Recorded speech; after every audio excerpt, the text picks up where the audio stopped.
Que TV n'est un contrat dans Star Times. Ce n'est pas l'actrice qui a un contrat avec Star Times. Il faut tout ça la différence. Voilà. Contrat signé par la maison de production avec un sponsor ne regarde pas l'acteur. L'acteur prend Oyoye Ayokani dans la maison de production. Tu peux faire le rôle principal, mais en de c'est le second rôle actif. Le rôle à X Péchang. Donc, toi, tu as droit à Kalunga, à vie de loin, à Kaloui, tu as droit à réclamer. Et puis, au moment, le moment venu, quand le président Caleb est mort, j'ai quelques images ici. Oyo atinde la ginga. Oyo, hier, ser na biso atinda ba photo personnellement pour battre une affiche. Yango, ba photo, au moment, azali ba capture d'écran. Photo oyo ya lobaki ke bazui na Facebook, yango batindi na WhatsApp. Yango. To ke yebi acteur ke nengo sa film vraiment, quel amateurisme, mon frère. Toko qui t'a dit niveau acteur retié, nabakamon nyo sozo yebi sabiso na TV, na biloko nyo so ya zanango. Vraiment ayebi non ba notion oté. Mais azana ba manager, azana ba conseiller juridique, dans le domaine du cinéma, mais ayebi te que so tourner film, il faut au CD droit d'image. C'est pas le premier film qu'elle a tourné avec nous. C'est pas le premier film, et ça l'a mis sur YouTube et ça l'a mis dans ma chaîne. Mais ça, c'est une précision importante. Donc, il y a un premier film. Aussi, il y a. Il a précisé le moment. Il y a une soeur, en dehors, il y a plateau. Ça veut dire en dehors, il y a tournage. Tu as dans la vie. Il y a un film, un plateau. Et droit voisin ne se limite à la participation, on va foutre caché dans un point, un trait. Ce côté de fiche on a bien écrit sur Star Times, suivez la fille du serveur, un film est produit par Synap TV. Ça, c'est la première vérité qu'il faut relever. Ce n'est pas mauvais d'aller en justice, mais encore il a faute des preuves. Vous-même, vous avez vu, des fonds en comble. Lorsqu'elle dit que le président Caleb n'a pas été accusé, nous avons la signation. On peut l'appeler communément plainte. Parce qu'à fond de Star Times, les jours où nous sommes victimes de mensonges qui salissent et les groupes Sénat que le président Caleb, parce que tout le monde a vraiment comme escroquerie. Il ne s'est pas agi d'une escroquerie, il s'est agi d'un contrat qui a été signé. Il a précisé le moment. Il y a une soeur, en dehors il y a plateau, ça veut dire en dehors il y a tournage. Tu as dans la vie. Il y a un film, un plateau. De deux, il faut voir que le titre du film, c'est La fille du serpent. N'est-ce pas? Fille oyo aza awa na affiche. Sur la site, ce total site c'est 001. Donc tous en number 1, il y a 001. C'est JB Kumaluta, le pétrole de Dallas. Blague de télé, sur le Libiso Marambead. Victoria Télévision, Victoria TV. Et il y a mon papa siga, il y a maman na ndenge na. Donc total la Victoria TV na ndenga ilusa na ndenga makambo potozo ba news alelo. Donc le pétrolier de Dallas otoyoka yoka baloba JB Kumaluta le pétrolier a Elbiso Victoria TV. Donc à luta continua Victoria certa amen. Tous ensemble quoi. Total la Victoria TV où il y a les boss, les patrons JB Kumaluta. Il y a bien aussi la confirmé nana roboya. Donc biso tout s'abonner massivement. Na ndenga idéologie ba européen botondana. Bobolanda ba faire ya mboka ya par-ci par-là. Donc number 1 na bango c'est JB Kumaluta le pétrole de Dallas. Tous ensemble. C'est d'abord na ndenga indusa Victoria est certa. Amen. Voilà, merci beaucoup. On a internet tout, hein, partout dans le monde. Bogota Labiso. Toza vraiment awana 1, 2, 3. Donc place Oyo. Le président Caleb a répété un groupe Sinak Mobimba. Alors toye parce que ben ça qui peut passer la point de presse à leur manière. Ndenge Elisa Lobeng c'est parce que point de presse et comme tout na bango baloba alors bino bato Rolanda point de presse Oyo na maloba o tout Elisa Lobeng qui beaucoup comparant parce que nous les Kabiso na maye les bino bota la Rabiso. Voilà, je dis merci beaucoup à mon boss JB Malouta, le vrai pétrolier de Dallas. Merci Nagisolo aux élections images je suis et puis merci à partenaire tout Bolingara Jemima Ibel et les gros bébés de la presse congolaise Ado Senga Maître Sengi, merci beaucoup à Paul Venture et Mafula, merci beaucoup à Mami Dai, merci beaucoup à Maman Yvette Mbia, la japonaise, merci Nabatutu Oyo Bokontaranga vraiment la montée donc tous à point de presse bakamba ko les propos bino boko comparer na ba commentaire na bino to comprendre nani azolo ba ya solo estre eza Élise ou bien ezali président Kalé parce que awa ba ko la ba preuve nyonso nde ba lobby nyonso noir sur blanc de pour que to me capable comprendre ndenge ni makamango ezala ki voilà merci na tiki bino to da image ya point de presse et puis ngala bino na ba émission ka oyo ko yaka et ça vraiment plaisir voilà merci beaucoup. Star Times tango azo ceux qui partenaire à yé na film même Orange tango ayaki na Sinac a Matissa après ça ba condition chaque partenaire ayaka bino boza ba journaliste soko zui sponsor ya émission après ça ba condition na ndenge biso petango Star Times ça yé après si biso ba condition alobi bo Matissa la biso level ya film de 1 il faut des très bonnes caméras il faut au moins son et à la traiter tout ça. Ce que tu la fille du serpent, yende mutaza chargé ma makamboana. La fille du serpent, to sali yango na ba caméra oyo to sombi ba caméra esika. Ce qui vous a besoin de l'accès ba caméra to somba ba lumière, to somba ba matériel à son pour to banda retourner film wana. Ce qui potali la fille du serpent, bon image est traité. Son est traité que son aussi tournage par épisode et que studio. Image sur ici, bakenango étalonnage. Et dans des thèmes peut-être il y a évité. Parce que production à film est zaka ko futa acteur té. Le plus grand budget à film est que na moyen technique. Ça veut dire il faut des bons caméramans, un bon réalisateur. Bah si il y a bien, bah mituka post-production. Si tu na post-production, ça veut dire il faut studio pour nous traiter son, pour nous traiter image. Tout traiter épisode, on a combien pour pas traiter image. Ayebi budget à film, il y a $10 000 au monde et un bon ébélé et gros ça là et un bon ébélé en réalité dans la production. Parce que le plus grand budget est que d'abord faut son matériel. Tout si film. Les partenariats avec StarTime a exigé biso moi standing moko boy biso pe to mona ngeza bien parce que sinon peut droit to linga pe excellence tomati pe na standing wana ti okomona ke ba film nyonso yena sima ya la fille du serpent et tikala kana level wana to zona biso option que to sala ka so film na c'est à level wana ti ezali ça dit nous tous nous voulons l'excellence voilà donc soy partenaire aye eza mabet etali acteur ti il faut tout ça la part des choses. Ce qui yo ozana sponsor na émission na yo, so ya minga etalinga te. Etali yo na partenaire na yo. Ce qui ozana na mbongo ko pesa nga po ya minga na émission, o yo ko pesa nga na est nga na besoin ba partenaire na. Parce que yo na ngana za contrat na partenaire na te. Yo ndo za na contrat na partenaire. Sina que TV nde na contrat na Star Times. Ce n'est pas l'actrice qui a un contrat avec Star Times. Il faut tout ça la différence voilà.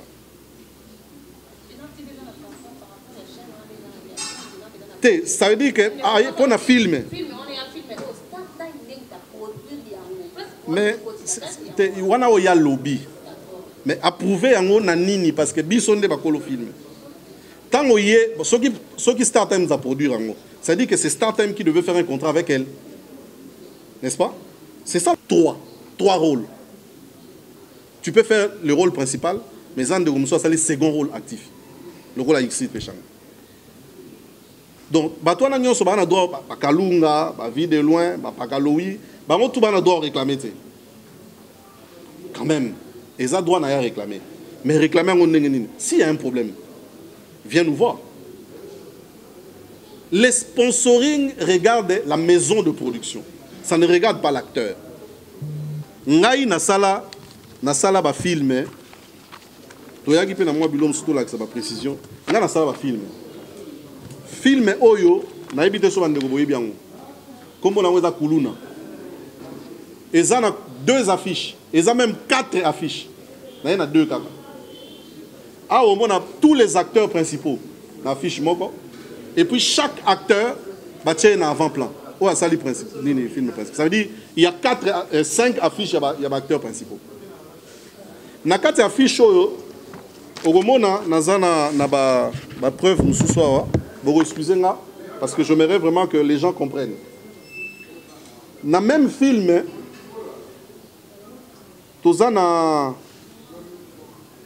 ça na lakisa ki ndeko nanga Mumbaya wapi téléphone pardon. Bon excusez. Tout ça a besoin de précision moi Mickey. Voilà. Affiche yango. Ngata on a tourné film na CD droit d'image.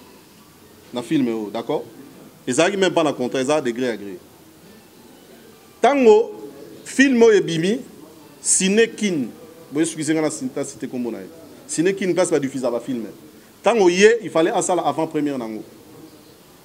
A olukape ba partenaire na ye. So tali na so mona ba partenaire. Na affiche oyo ngai na tourna. Wawa ezana ba sponsor te.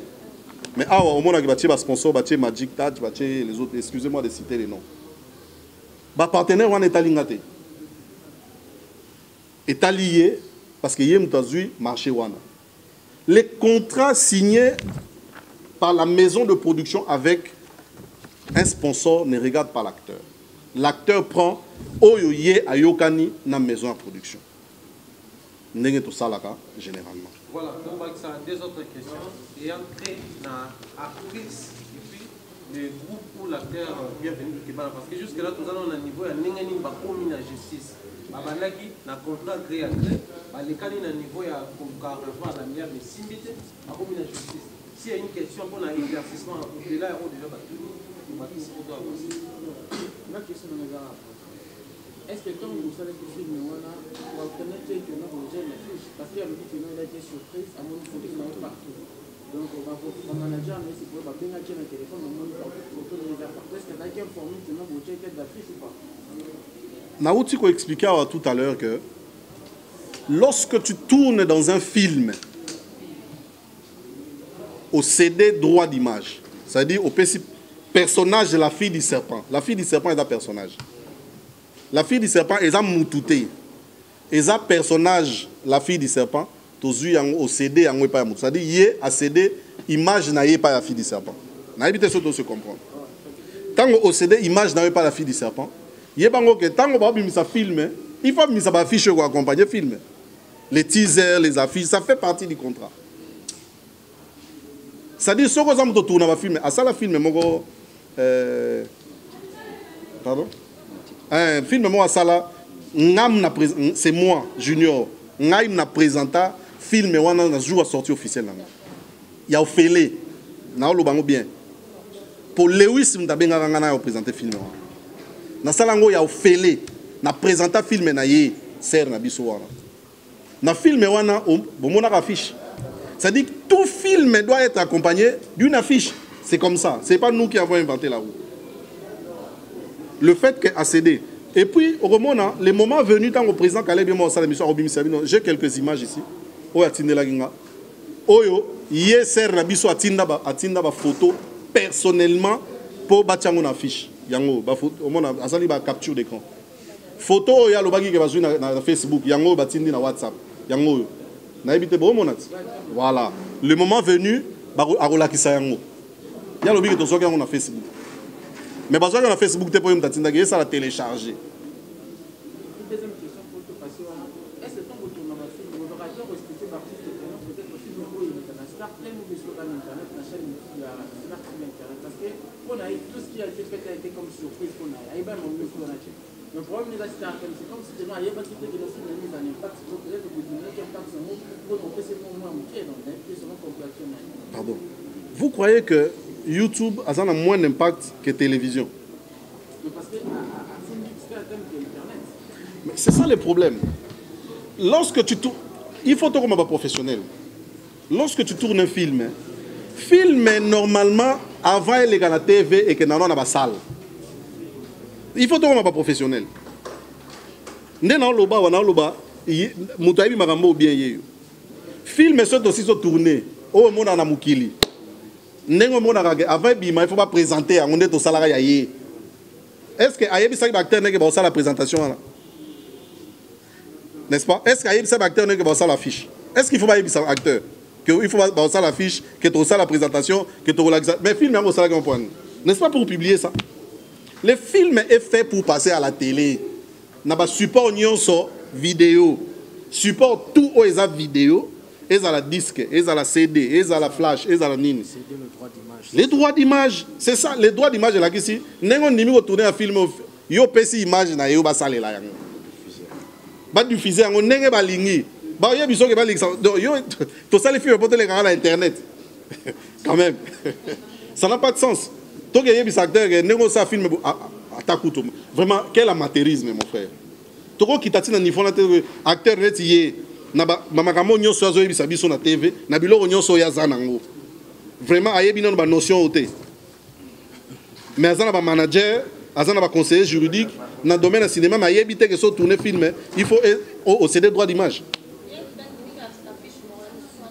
Est-ce qu'il y a un droit à condamner affiche moko parce que yo c'est des droits d'image. Est-ce que les années tu as dit biso que film na salle il faut bocha na DVD, bocha na flash T.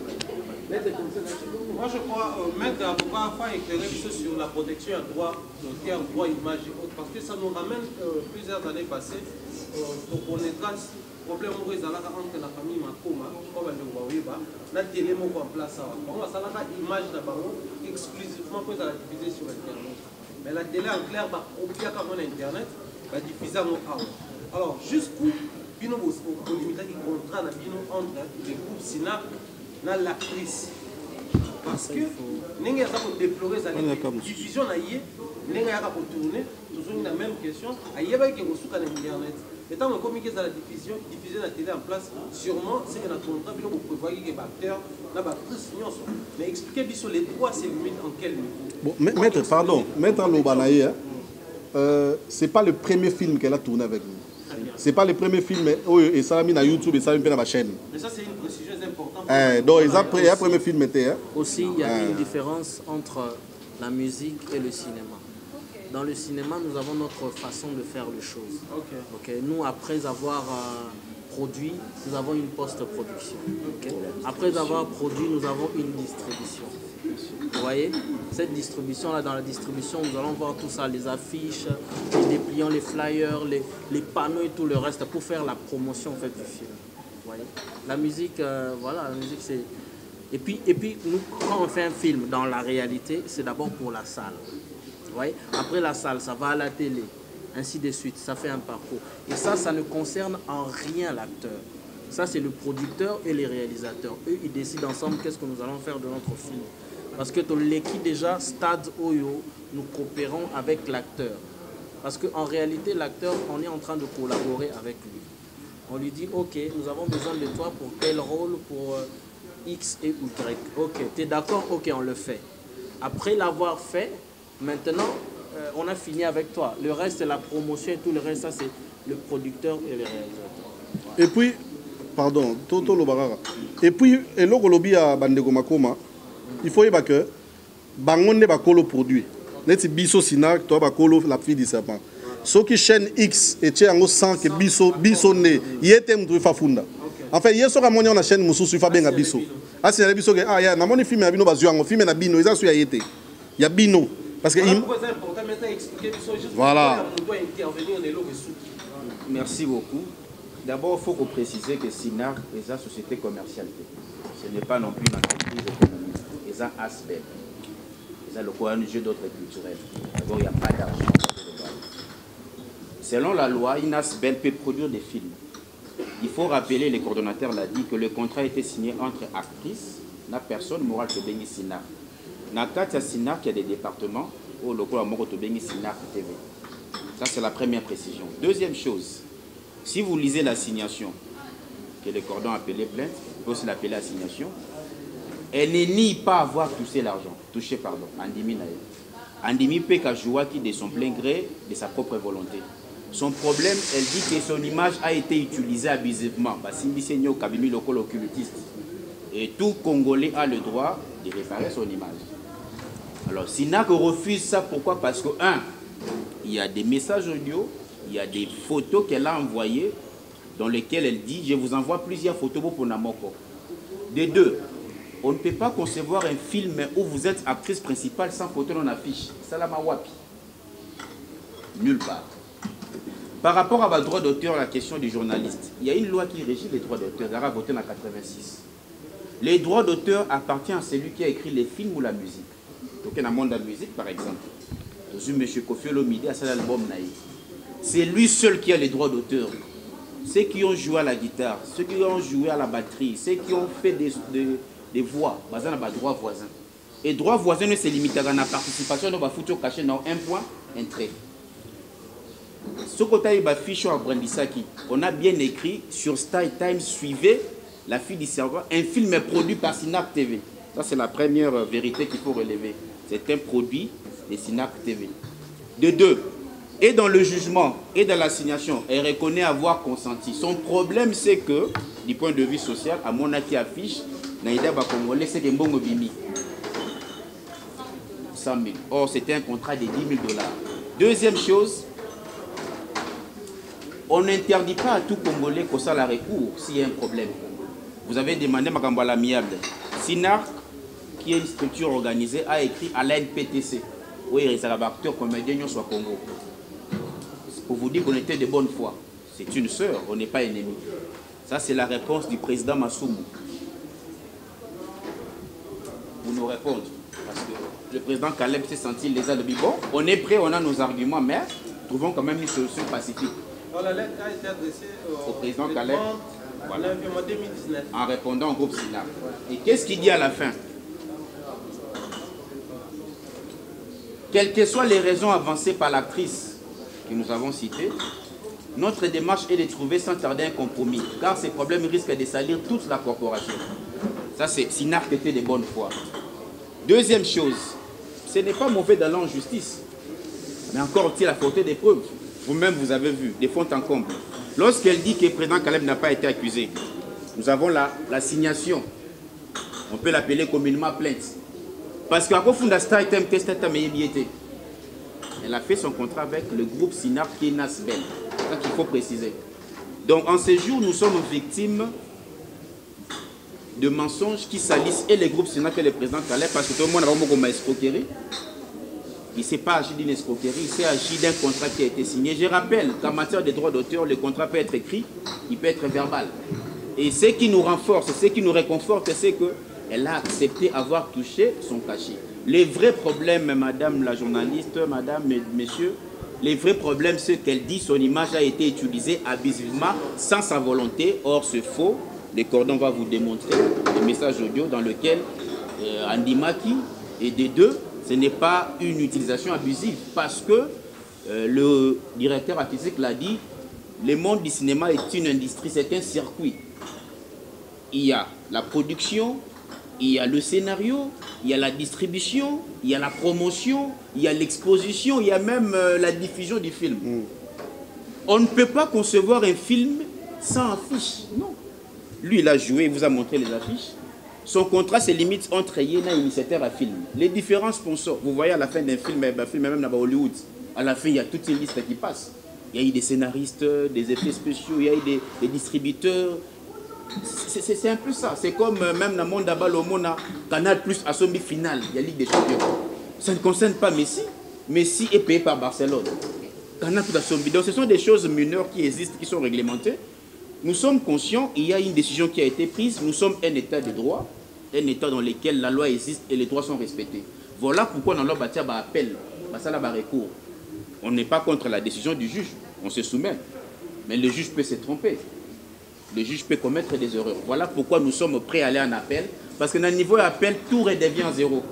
Et nous sommes prêts à aller même jusqu'en cassation, même jusqu'en révision, même au niveau des juridictions internationales.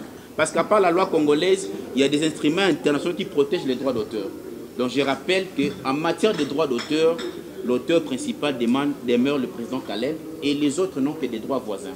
Nous allons aller en appel, que la fille vienne nous montrer quand est-ce qu'on a volé les images, parce que nous avons suffisamment de preuves. Voilà, madame la journaliste, monsieur le journaliste, la précision par rapport à cela.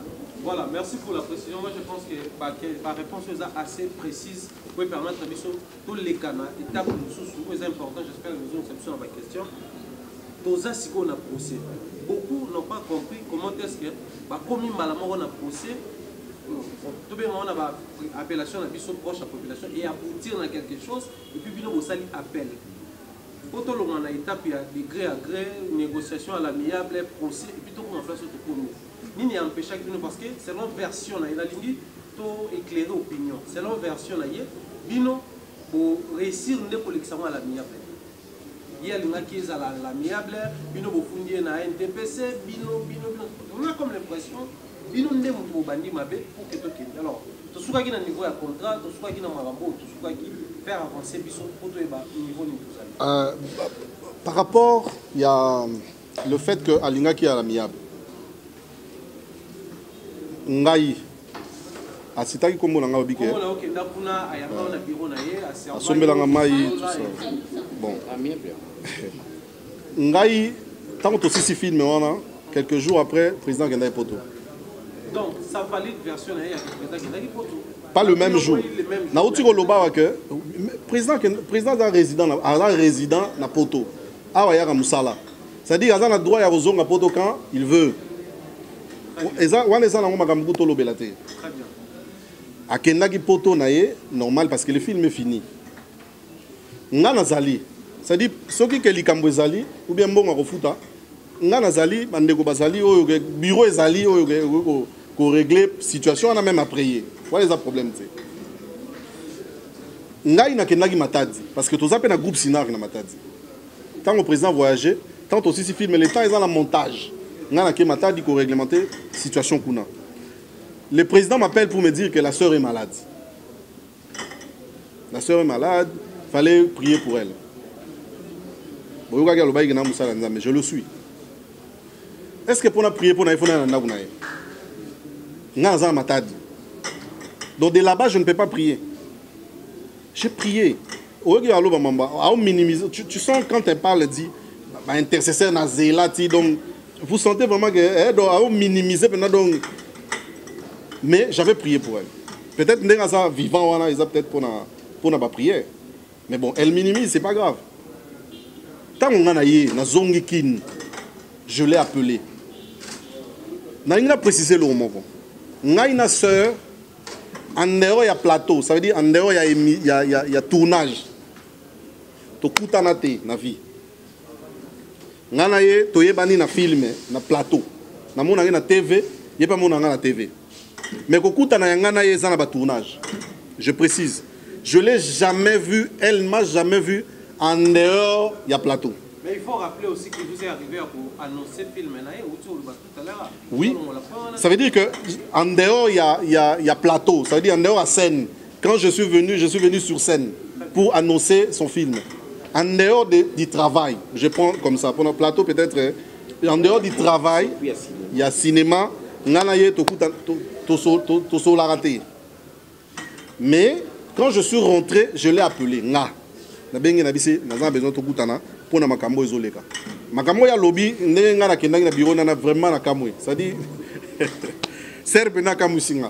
je suis allé dans son bureau. Je l'ai appelé, il m'a expliqué qu'il a bon marché. Naye, Nakoti, Ayambingaï, Nakoti, d'abord dans un premier temps. Je suis venu pour le problème de la fille du sapin. Tu as porté plainte contre Sinark. Sincèrement, Makamoto Roko m'a plainte.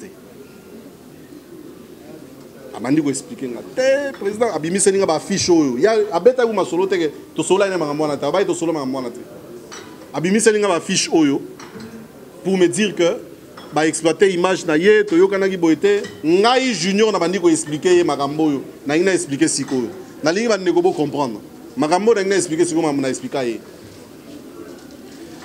affiche oyo ya lobela ki yango n'est-ce pas OK a lobby bazo teka bouquet Star Times na yelongi na ye n'est-ce pas soki otali awa na bakomi la fille du serpent na se ndeko okotangela biso na se wana bakomi la fille du serpent en exclusivité sociale. En exclusivité, c'est français. C'est-à-dire yé muto a salé le biso promotion lobby et les gawapi. Est-ce que tu as bouquet? Non. Bon, Sinar TV et Zala Gawapi. Na Star Times. Ceux qui ont le Star Times, ils ont nakati des amupanzi. Pota la yango, il faut ta la yango na Sinar TV Zala Gawapi. Na Star Times. Pose dans la Star Times, il faut son manine. Et là, on est trop comprendre. Né logo affiche au lingi koloba. De deux. Bon, excusez. De deux, il faut boyer que le titre du film, c'est La fille du serpent. N'est-ce pas? Fille oyo aza awa na affiche. Au moins, on affiche nulle part bakomi kombo ya Madame Wana. Nulle part. Même na oya la kisaki yango ya bakoma kombo na été. D'accord? Il n'y a pas son nom sur cette affiche. Cette fille, c'est la fille du serpent en fait. C'est le personnage. Ce n'est pas la personne. Vous comprenez? La fille qui est là, c'est la fille du serpent. C'est le personnage du film. Dans la deuxième saison, il y a la fille du serpent. Bon, on a le personnage Oyo, tout le personnage Moussousou. Mais le titre reste la fille du serpent. C'est ça. Précision, cette personne ici, c'est la fille du serpent. Ce n'est pas la sœur là-bas. Parce qu'elle avait cédé son image au titre de ce film. Et puis au moins, il y a Mboka Nenge Zalara, les Zaraté. Rien ne prouve que c'est elle, en réalité. Et Zali, justement, dans le but, a cédé droit d'image. Quand on dit que tourner la film, il y a une image. Il y a une salé là. Tous on a besoin de t'expliquer pour ne pas ça là déjà. Il y a beaucoup à la production de ma film. Et dans ces films.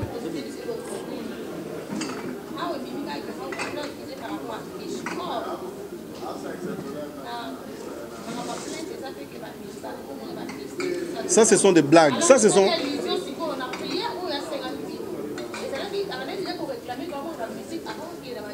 Barézi a tout nagé logo moro. Il y a tout nagé logo moro, mais naïbi a sega qui est mais a tout nagé logo moro bina. On a ba mystique. Après bah on a mystique, mais au tournant des nanyokat. Et mali bosote. Tu es une actrice. Bon, justement, ça veut dire en tant que Moussa Lanzambe, je ne peux pas refuser de faire une prière pour quelqu'un.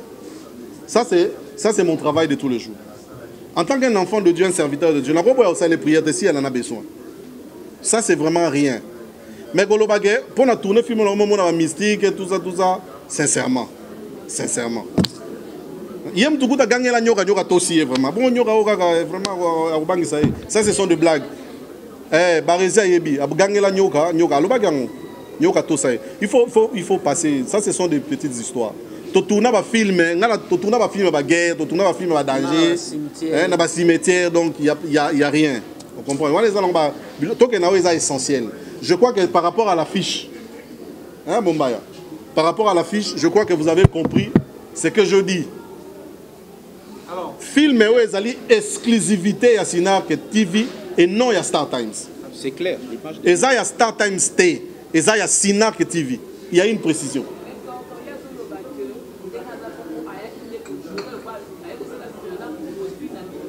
Oui, mais qui a dit que c'est notre produit? Ah ben, il y a une information dans votre.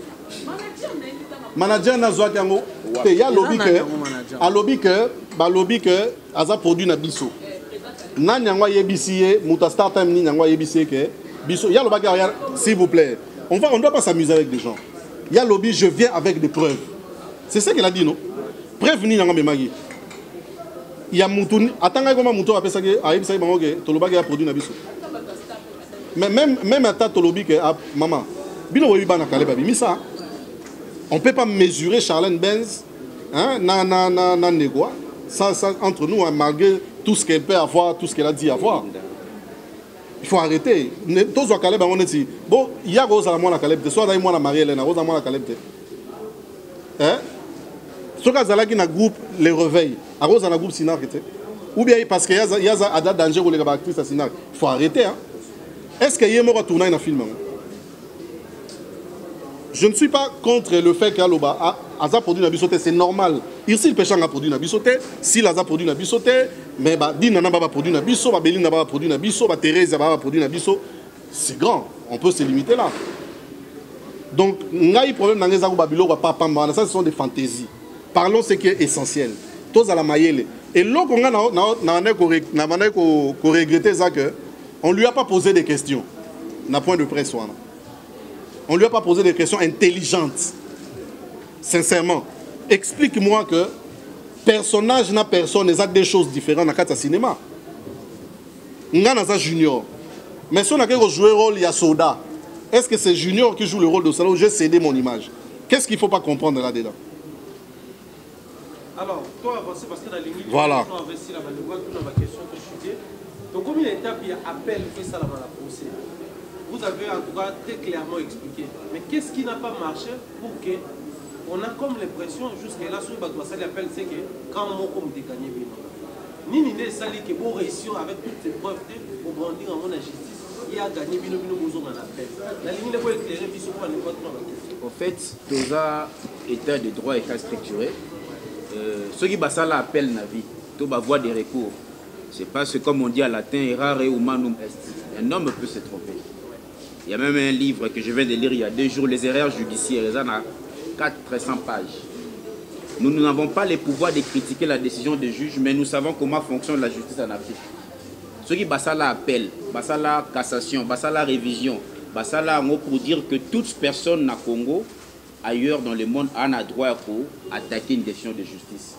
Nous n'avons pas ces pouvoirs-là de critiquer, mais je voudrais seulement vous dire que SINARC a réuni tous les moyens pour se défendre et la décision est tombée à notre défaveur.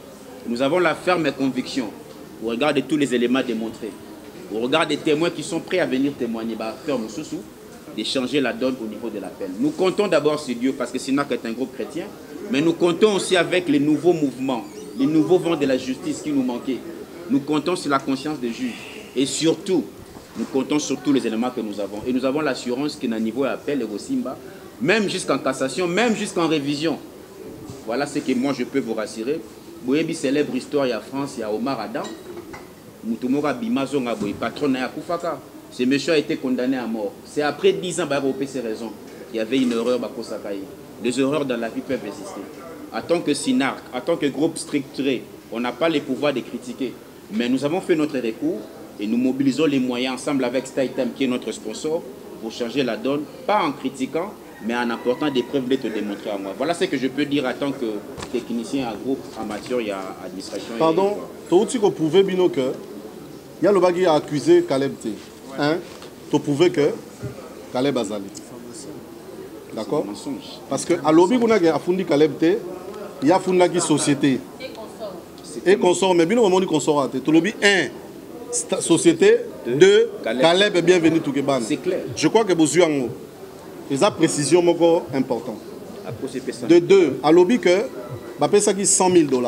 Alors que les contrats à reconnaître qu'il y a un contrat à $10 000. Donc, à cause de sous. D'accord? À lobby, à Zoata, un franc à Gira.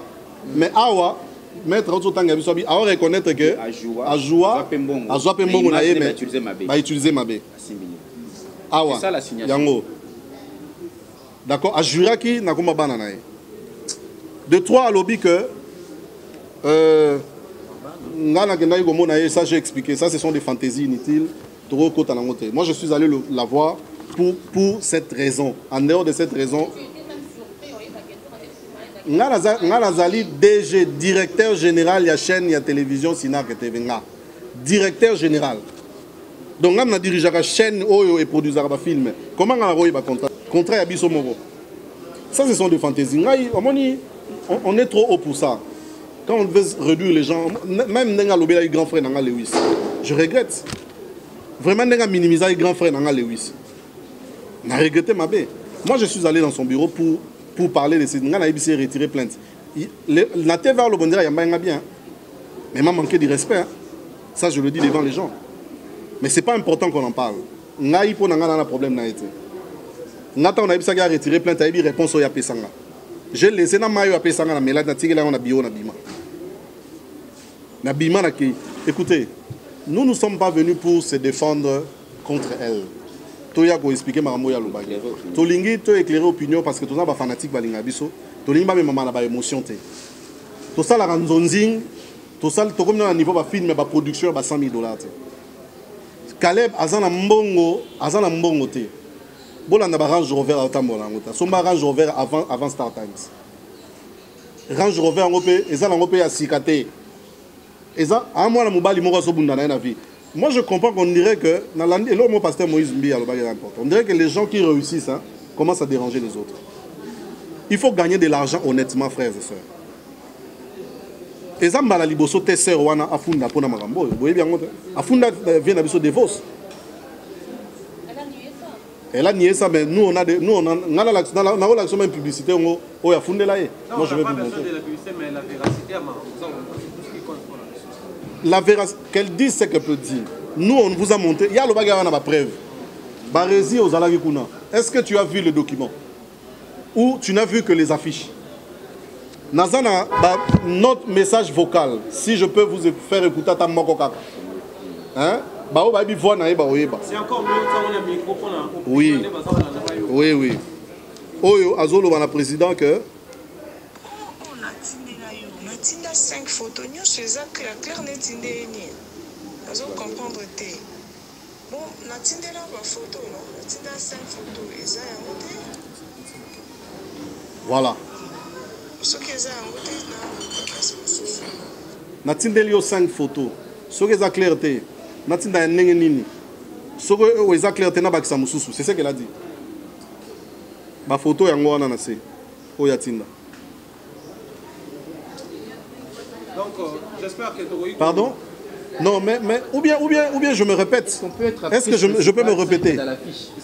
Les affiches, nous parlons de l'affiche. Nous ne parlons pas des bouquets. Nous parlons de l'affiche. Bisonyo stolo baray lo mo na auto expliquer et là il y a le bouquet, na auto expliquer bino. Donc toutes les démarches que je fais là, c'est pour expliquer la différence entre bouquet na ya zolo bagé. Ba oteke la bouquet, ba oteka bouquet té. Bazo présenter film oyo kotala malakata Star Times, nakata chaîne oyo za nakata Star Times. Donc ce sont des précisions importantes. Est-ce que yo goza na sponsor na émission na yo mais o tie logo na été? O invité mon mbaya ou bien Barézi, obi bon, do sali affiche mo na zo ya Barézi. Émission présentée par tel sponsor. Alors tie logo te veut commander quand même. Mais elle a envoyé des images pourquoi? Sinon en fait, il y a malhonnêteté, il y a malhonnêteté. Ne voilà la question. Claire, il y a groupe Sinac. Ça qui la version déjà de la mission moi alors la ministre a commis opposition à parole n'a pas compte a été mais biso to qui n'a besoin de précision. Oui. On le retour dans la question il y a très la version autosuite contrairement à quoi il y a fait ce qui biso oui pour ça la question réponse non comment par personne pour avancer le petit peu.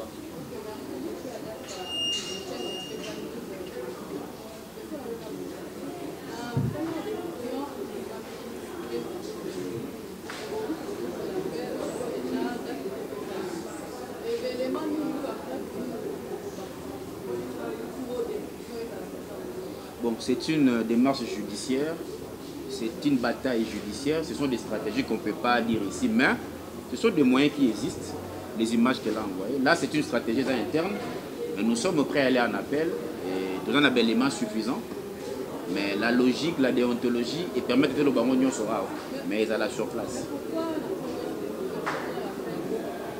Je l'ai dit tantôt, je l'ai dit ici. Toute décision judiciaire, il faut la respecter. On a pouvoir, en tant qu'État de droit, critiquer le juge. Mais je l'ai dit, dans une décision humaine, les erreurs peuvent aussi exister. Donc, c'est ça la réponse simple par rapport à ça. Je ne sais pas si les cordons l'aidaient à peu. Une autre question par rapport à la décision. Barézi, non, c'est la question, non. Voilà, je suis venu en retard. Bonjour, Barézi, pas à dire. Il y a vraiment deux versions à Sinac, mais pas d'arrêter parce que je suis venu en retard. Il y aura un homme au programme. Élise Salou à la télévision. La dépliant. Il y a Star Times. Et là, il y a deux affiches.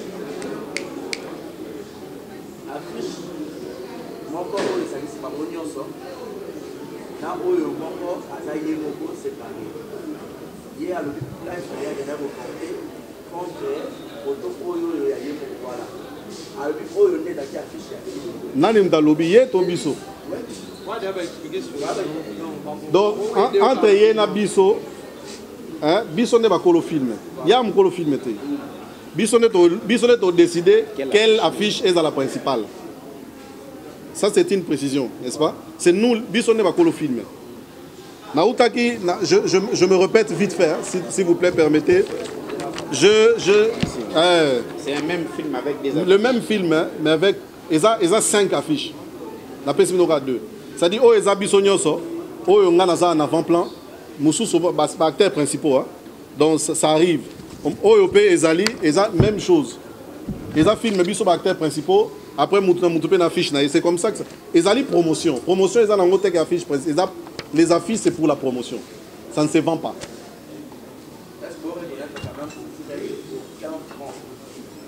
Mais tout ce qu'il faut expliquer et pas mettre avocat. Papa, la signature, elle reconnaît que à Touchambongo nae, à Futama Joua, mais à l'objet va utiliser l'image nae abusivement. Ça c'est la signation à Fundaka. À Fundela biso pona mbongo te. Et puis à Funda il y a l'objet que au mois d'avril, elle fut alertée de l'année en cours par des appels téléphoniques à Kinshasa et d'ailleurs notamment en Europe, par des personnes proches qui l'interpellent de faire désormais partie du monde magico-mystique pour avoir vu son image postée côte à côte avec un gros serpent venimeux. Donc pour elle, le fait d'avoir mis sa photo près d'un serpent, il a tout commissionné. Dans le monde mystique, ma famille n'a pas baigné et salir l'image. Sa principale plainte, c'est ça. Mon image qui est utilisée abusivement. Donc c'est même pas l'argent. C'est même pas l'argent. Et puis à 5, 3 millions. Hein. Ah, ouais. Au moins, abusive.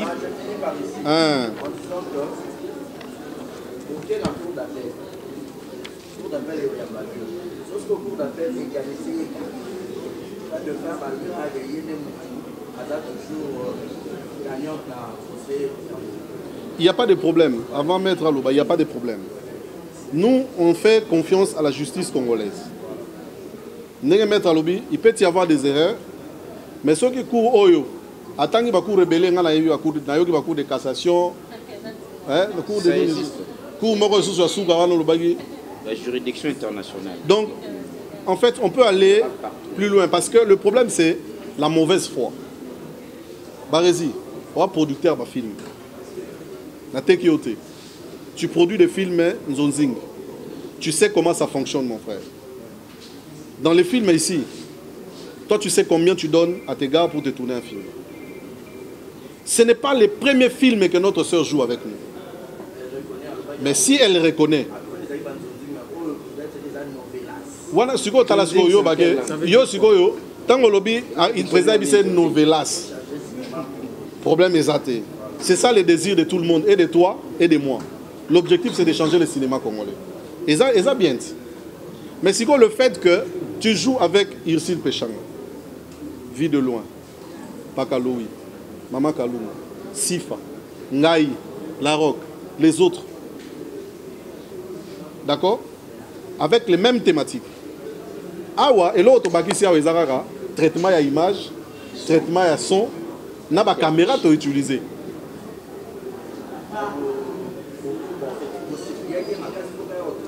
Problème est athée.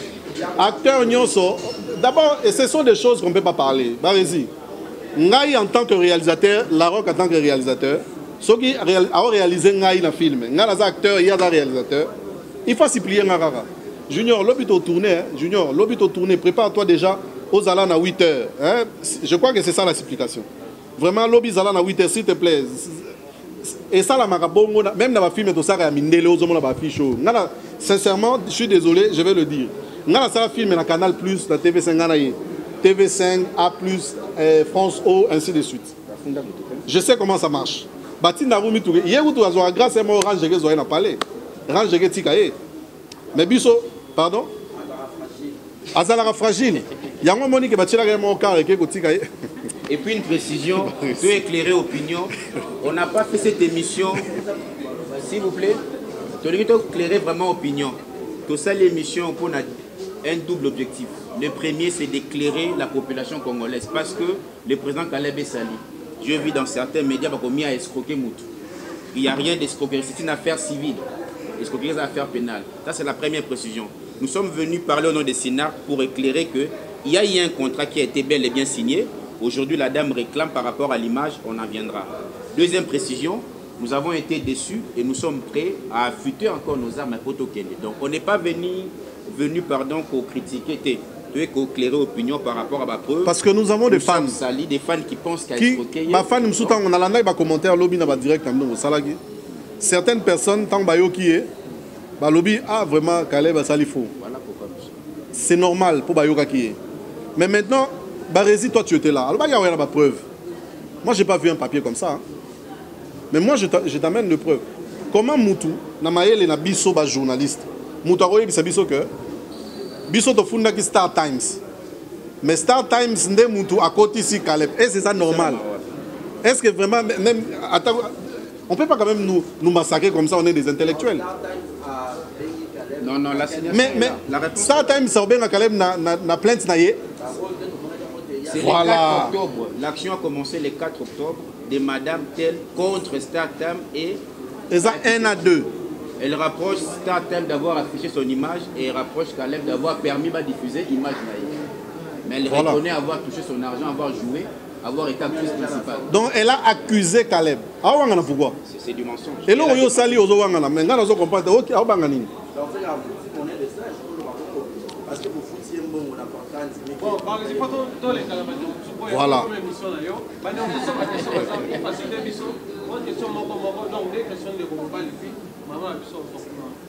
Merci, chef, pour la parole.